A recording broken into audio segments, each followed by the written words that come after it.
আসসালামু আলাইকুম দর্শক, স্বাগতম জানাচ্ছি আমাদের চ্যানেল টিআরএম এ। শুরুতেই জানিয়ে দিচ্ছি সংবাদ শিরোনামগুলো। ফিলিস্তিনিদের জন্য যুক্তরাষ্ট্রের বিশ্ববিদ্যালয়গুলোতে জোরে সোরে আওয়াজ তুলছে শিক্ষার্থীরা, চলছে বড় সংঘর্ষ। জানিয়ে দিব বিস্তারিত। একত্র হচ্ছে পাকিস্তান ও ইরান, মাথায় হাত যুক্তরাষ্ট্রের, ধেয়ে আসছে বড় নিষেধাজ্ঞা। ভারতের মাথায় বড় টেনশন, ভারত বিরোধী মৈত্রীর বড় জয়, আসছে বড় ক্ষমতা। ইরানের পর এবার যুদ্ধের প্রস্তুতি নিচ্ছে তুরস্ক, মোতায়েন করছে রাশিয়ার S-400। দর্শক, এখন চলে যাব আমরা আমাদের মূল খবরে।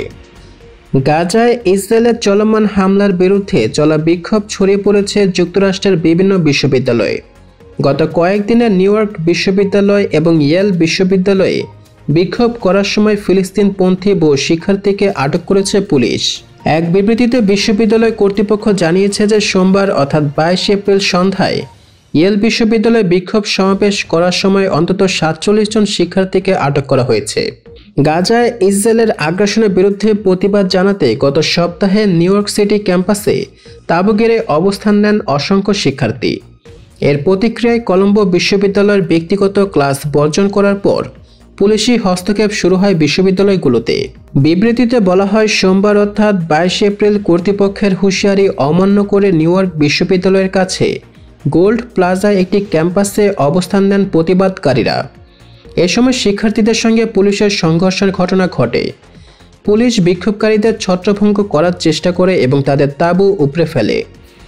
এ সময় বিক্ষোভকারীদের চলে যেতে বললে পুলিশের সঙ্গে তর্কে জড়ান শিক্ষার্থীরা। স্লোগান দেন, আমরা থামব না, আমরা এখান থেকে যাব না। এদিকে ইয়েল কর্তৃপক্ষ বলেছেন, তারা শিক্ষার্থীদের বারবার সতর্ক করেছেন যে তারা যদি না সরে তবে শাস্তিমূলক ব্যবস্থার মুখোমুখি হতে পারে। ইরান ও পাকিস্তানের মধ্যে ব্যবসায়িক চুক্তি হওয়ায় বড় ধরনের নিষেধাজ্ঞার ঝুঁকিতে রয়েছে বলে হুমকি দিয়েছে যুক্তরাষ্ট্র। মঙ্গলবার অর্থাৎ 23 এপ্রিল এক বিবৃতিতে পাকিস্তানে ইরানের প্রেসিডেন্ট ইব্রাহিম রাইসির 3 দিনের সফরকে কেন্দ্র করে এমন সতর্ক বার্তা দেয় যুক্তরাষ্ট্রের স্টেট ডিপার্টমেন্ট। বিবৃতিতে পাকিস্তানের নাম উল্লেখ না করে স্টেট ডিপার্টমেন্টের একজন মুখপাত্র বলেন, আমরা সবাইকে পরামর্শ দিচ্ছি, ইরানের সঙ্গে যদি কোনো দেশ ব্যবসায়িক চুক্তি করে তাহলে তাদের উপর ওয়াশিংটনের বড় ধরনের নিষেধাজ্ঞা ঝুঁকি আছে।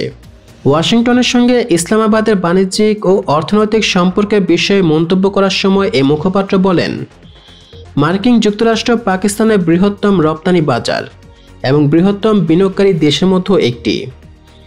যুক্তরাষ্ট্র গত 20 বছর ধরে পাকিস্তানের স্থানীয় বিনিয়োগকারী দেশ। আমরা সবসময় চাই পাকিস্তান অর্থনৈতিকভাবে সাফল্য অর্জন করুক এবং আমরা আমাদের ব্যবসায়িক অংশীদারিত্ব এগিয়ে নিয়ে যাওয়ার পক্ষে। প্রেসিডেন্ট রাইসির 3 দিনের সফরের মধ্যে তেহরানের সঙ্গে ইসলামাবাদের ঘনিষ্ঠতা ও দুই দেশের মধ্যে স্বাক্ষরিত দ্বিপক্ষীয় চুক্তির কথা বিবেচনা করে এমন নিষেধাজ্ঞার ইঙ্গিত দেন মুখপাত্র। পাকিস্তানের ইতিহাসে গুরুত্বপূর্ণ একটি সময়ে এমন বিবৃতি দিয়েছে যুক্তরাষ্ট্র, যখন ইসলামাবাদে ইরানের প্রেসিডেন্টকে স্বাগত জানানোর মাধ্যমে দুই দেশের ভ্রাতৃত্বপূর্ণ সম্পর্ককে এগিয়ে নিয়ে যাওয়ার ঘোষণা দিয়েছে দুই দেশ। গত জানুয়ারিতে সীমান্ত পরিস্থিতি নিয়ে সংঘর্ষে জড়িয়ে পড়ে দেশ দুটি। জঙ্গিদের আশ্রয় দেওয়া নিয়ে দুই দেশই উভয় ভূখণ্ডে পাল্টাপাল্টি ক্ষেপণাস্ত্র হামলা চালিয়েছে।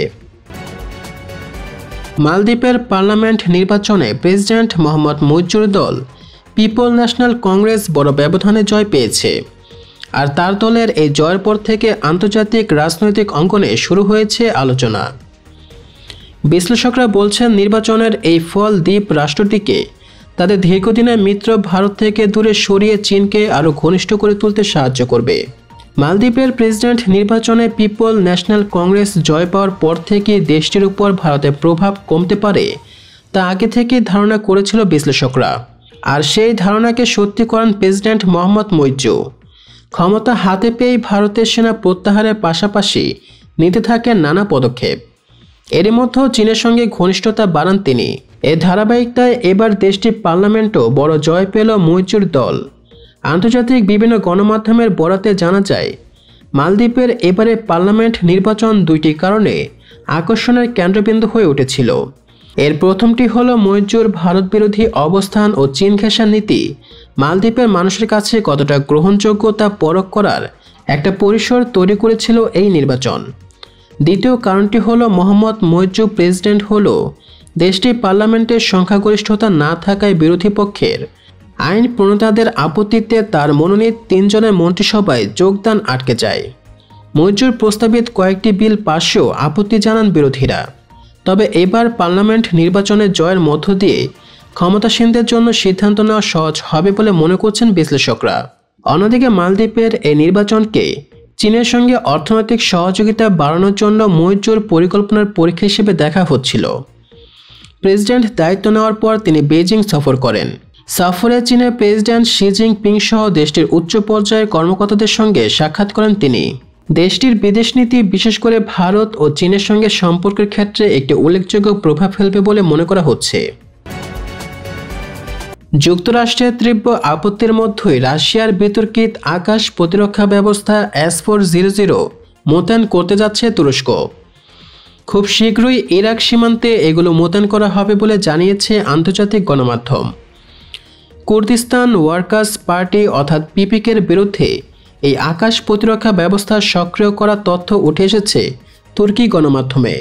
বিশ্লেষকরা বলছেন, ইরান সমর্থিত সশস্ত্র গোষ্ঠীর বিরুদ্ধে আঙ্কারার এই ধরনের কর্মকাণ্ড মধ্যপ্রাচ্যে আরও জটিল পরিস্থিতি তৈরি করবে। তুরস্কের এই আকাশ প্রতিরক্ষা ব্যবস্থা ব্যবহার করার অর্থ হবে মধ্যপ্রাচ্যে রাশিয়ার সবচেয়ে ঘনিষ্ঠ মিত্র ইরানের বিরুদ্ধেই রাশিয়ার অস্ত্র ব্যবহার। 2019 সালে পশ্চিমা নিষেধাজ্ঞা থাকা সত্ত্বেও রাশিয়ার কাছ থেকে S-400 নেয় তুরস্ক। প্রতিরক্ষা ব্যবস্থাটি কিনতে তুরস্ক রাশিয়ার সঙ্গে আনুমানিক $2.5 বিলিয়ন চুক্তি করে। তবে আঙ্কারার আরও বেশি খরচ হয়েছে বলে গুঞ্জন রয়েছে। বিশ্বের সবচেয়ে আধুনিক ও শক্তিশালী আকাশ প্রতিরক্ষা ব্যবস্থা হিসেবে দেখা হয় S-400-কে। প্রতিরক্ষা ব্যবস্থাটি এমনভাবে তৈরি, এটি ক্রুজ ও ব্যালিস্টিক ক্ষেপণাস্ত্র প্রতিহত করতে সক্ষম। ইসরায়েলের বিরুদ্ধে ইরানের অপ্রত্যাশিত ড্রোন ও ক্ষেপণাস্ত্র হামলা প্রতিহত সিদ্ধহস্ত এটি, যেই কারণে তুরস্কের S-400 ব্যবহার নিয়ে দুশ্চিন্তায় থাকে ন্যাটো। এদিকে তুরস্কের S-400 মোতায়েন করতে যাচ্ছে এমন খবরে আঙ্কারাকে সতর্ক করেছে যুক্তরাষ্ট্র। গত ফেব্রুয়ারিতে মার্কিন নিষেধাজ্ঞা সত্ত্বেও রাশিয়ার S-400 প্রতিরক্ষা ব্যবস্থা থেকে সরবে না বলে সাফ জানিয়ে দিয়েছে তুরস্ক। অনেক বিশ্লেষক মনে করছেন, তুরস্কের এই ধরনের কর্মকাণ্ড মধ্যপ্রাচ্যের পরিস্থিতি আরও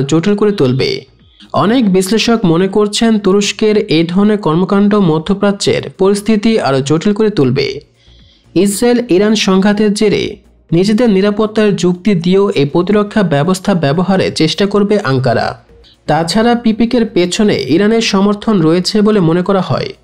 এদিক থেকে ইরাক সীমান্তে সশস্ত্র গোষ্ঠীর বিরুদ্ধে তুরস্কের S-400 মোতায়েন হবে এই অঞ্চলে রাশিয়ার সবচেয়ে ঘনিষ্ঠ মিত্র ইরানের বিরুদ্ধেই রাশিয়ার অস্ত্র ব্যবহার করা। এতে অঞ্চলটির পরিস্থিতি আরও উত্তপ্ত হওয়ার আশঙ্কা রয়েছে। দর্শক, এরকমই খবরাখবর পেতে সাবস্ক্রাইব করুন আমাদের চ্যানেলকে।